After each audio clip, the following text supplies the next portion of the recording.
Hi friends, good morning. ఎలా ఉన్నారు? I hope అందరూ బాగున్నారని అనుకుంటున్నా. ఈరోజు ఒక మంచి రెసిపీతో మీ ముందుకు వస్తున్నా. ఇది వచ్చేసి రాడిష్తో మంచి టేస్టీ కర్రీ చేయబోతున్నాను. ఇది వచ్చేసి రాడిష్ ఫ్రై చేస్తున్నాను. ఇది చాలా టేస్టీగా ఉంటుంది. At the same time very healthy అని కూడా చెప్పచ్చు. రాడిష్ పీల్ ఆఫ్ చేసుకొని చిన్న చిన్న పీసెస్గా కట్ చేసి పెట్టుకోండి. ఇంకా ప్యాన్ హీట్ అయిన తర్వాత ఆయిల్ వేసుకోండి. ఆయిల్ హీట్ అయిన తర్వాత జీరా యాడ్ చేసుకొని ఫ్రై చేసుకోండి.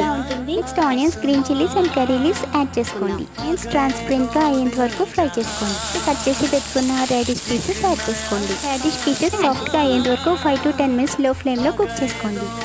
సాల్ట్, టర్మరిక్ పౌడర్, జీరా ధనియా పౌడర్ యాడ్ చేసుకొని 5 minutes లో ఫ్లేమ్లో కుక్ చేసుకోండి. ఇందులో జింజర్ గార్లిక్ పేస్ట్ అసలు యాడ్ చేసుకోకూడదు. మనం గ్రీన్ చిల్లీస్తోని కుక్ చేసుకొని without using red chilli powder. So చాలా టేస్టీగా ఉంటుంది. ఈ విధంగా ట్రై చేస్తే.